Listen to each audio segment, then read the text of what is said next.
The call came while I was sitting in the infusion center in my arm, watching poison drip into my veins to kill the cancer trying to kill me.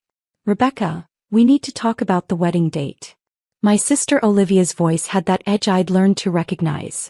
The one that meant she'd already decided something and was simply informing me of my compliance. What about it? Memorial Day weekend is perfect. The venue has an opening and Connor's family can all make it. But it conflicts with one of your chemo sessions. I looked at the 4 bag at the other patients around me in various stages of treatment, at the nurse who just checked my vitals because the side effects were particularly bad this round. Olivia, I can't miss chemo. The treatments are scheduled specifically. Can't you just reschedule? Move it to the week before or after. This is my wedding, Rebecca. I've been planning this for months. Chemo doesn't work like that. The timing is critical. My oncologist. Oh, come on. It's 1 session. Surely they can be flexible. You're being dramatic about this. I closed my eyes. I have stage 3 breast cancer. The treatment protocol is 18 weeks of chemotherapy followed by surgery. Missing a session could what? It's 1 week. You're not going to die from waiting 7 days. She paused. Look, I know you're going through something difficult, but this is my wedding. My one special day. Can't you think about someone other than yourself for once? The nurse approached, having clearly overheard. She shook her head sympathetically. I can't miss the treatment, Olivia. Fine. Then come to the wedding bald. But you're not ruining my photos by looking sick. Wear a nice wig at least. And maybe some extra makeup to hide the cancer look. She hung up. The nurse touched my shoulder gently. Your sister is in medical school? Johns Hopkins. 3rd year. Top of her class. And she just asked you to skip chemotherapy for a wedding? Yes. The nurse's expression hardened. That's not just ignorant.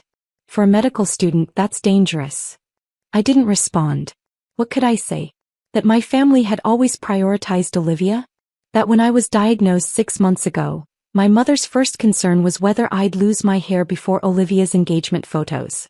That my father had asked if I could time the surgery to not interfere with Olivia's medical school graduation? My cancer was an inconvenience to my sister's timeline.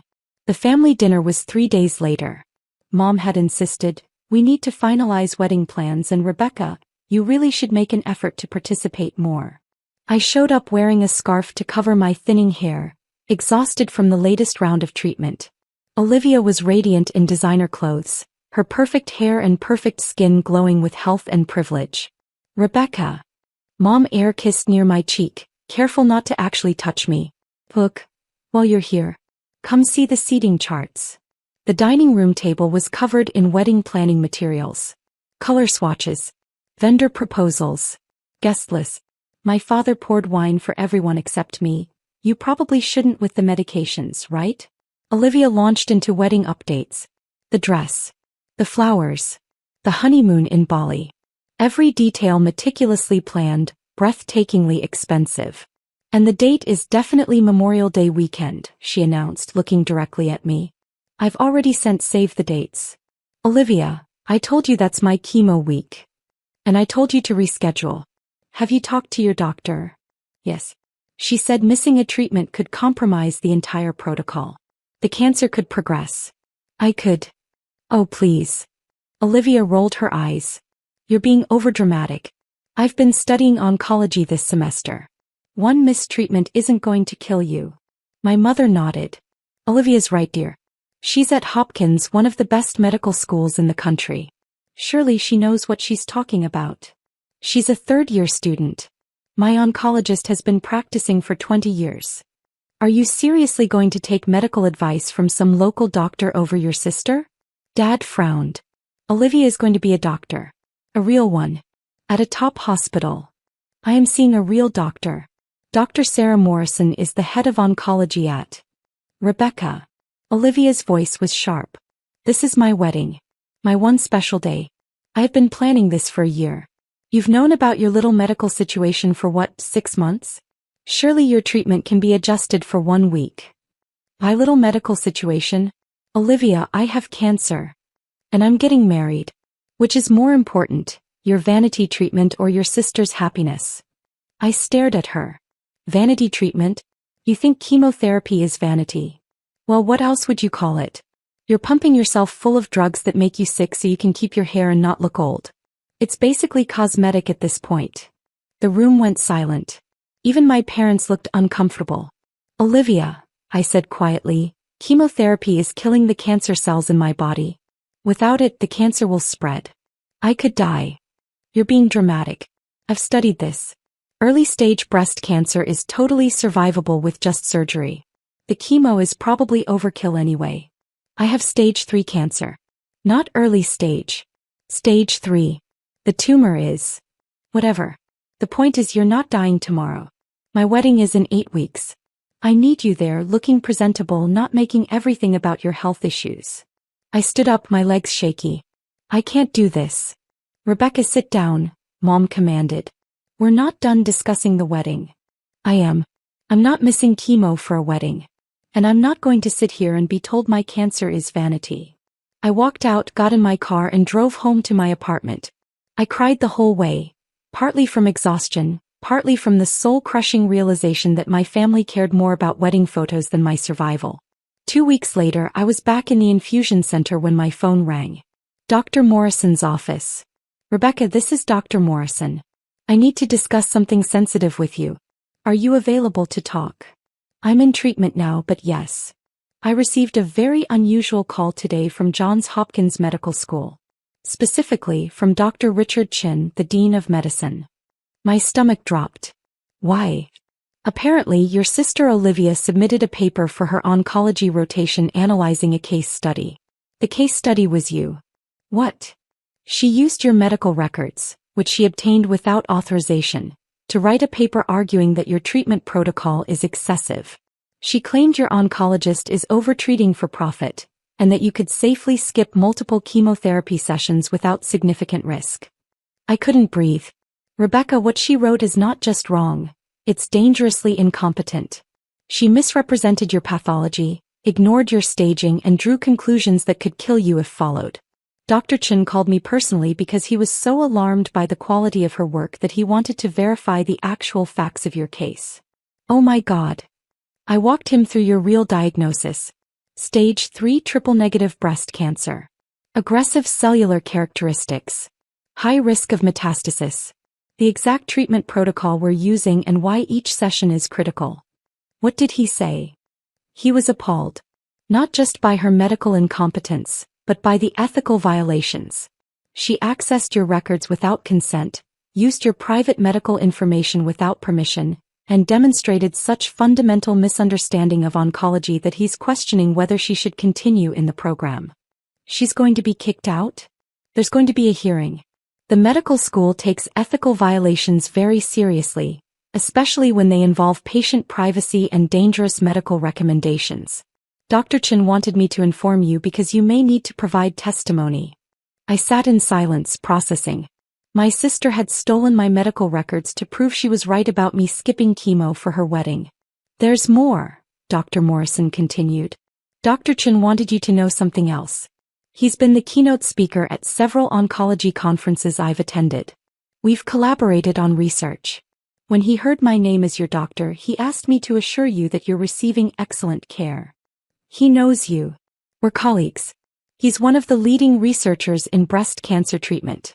And he was horrified that a student at his institution would suggest you compromise your treatment for a social event. The hearing was scheduled for 3 weeks later. I was subpoenaed to provide testimony about the unauthorized access to my records. My family's reaction was predictable. Mom, how could you do this to Olivia? She's worked so hard. Dad, you're destroying your sister's career over a mistake. She's just a student. Olivia, you vindictive bitch. I was trying to help you and you're getting me expelled. I blocked their numbers and focused on surviving. My treatment. My health. My life. The hearing was held at Johns Hopkins. I sat in a conference room across from a panel of medical school administrators, ethics board members, and Dr. Chin himself. A distinguished man in his 60s with kind eyes and an expression of profound disappointment. Olivia sat with her attorney looking defiant. Dr. Chin began. Ms. Carter, can you confirm that you did not give your sister Olivia Carter permission to access your medical records?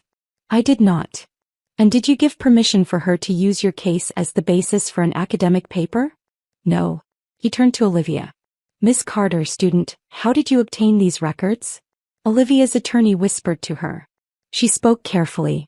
My sister talks about her treatment a lot. I took notes. You took notes detailed enough to include pathology reports, staging classifications and specific drug protocols? She shared that information with the family. Dr. Morrison, attending as a witness, spoke up. That's false. I've reviewed the paper. It contains information from Rebecca's medical charts that she wouldn't have known herself. Technical pathology details, biopsy results, imaging findings. This information could only have come from direct access to medical records. Dr. Chin opened a folder. We've also discovered that Ms. Carter accessed patient records at her rotation hospital using her student credentials. We have digital logs showing she viewed her sister's file multiple times. Olivia's face went pale. That's a HIPAA violation, one of the ethics board members said. A serious one. Dr. Chin continued reading from Olivia's paper, his voice increasingly stern. You wrote, and I quote, "The patient's treatment protocol represents excessive intervention driven by profit motive rather than medical necessity. Chemotherapy could be safely reduced or eliminated without significantly impacting outcomes." He looked up. Ms. Carter, your sister has stage 3 triple-negative breast cancer. This is one of the most aggressive forms of breast cancer. Without the full treatment protocol, her 5-year survival rate drops from 70% to less than 30%. You're not just wrong, you're recommending something that would likely kill her. I was just exploring alternative approaches. By using your sister's stolen medical records to argue she should skip treatment for your wedding? The room went silent. Yes, Dr. Chin said, we know about that too.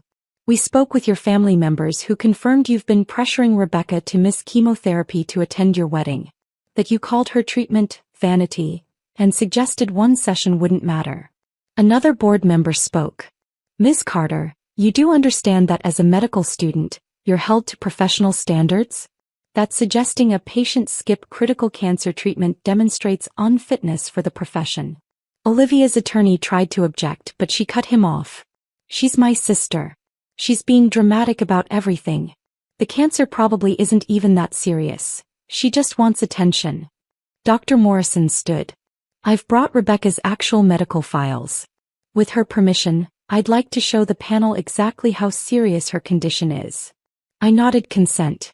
Dr. Morrison displayed my scans on the screen. The tumor. The affected lymph nodes. The pathology showing aggressive cellular characteristics. This is not drama, she said quietly. This is a woman fighting for her life. Every treatment matters. Every session is scheduled based on careful analysis of how to give her the best chance of survival. And this student, she gestured to Olivia, violated her privacy, stole her medical information, and used it to argue she should compromise her treatment for a party. Dr. Chin closed the folder. Ms. Carter, the panel will deliberate, but I want to be clear about what we're considering. You violated HIPAA. You breached patient confidentiality with your own family member. You demonstrated gross medical incompetence in your assessment. And you prioritized a social event over a patient's survival.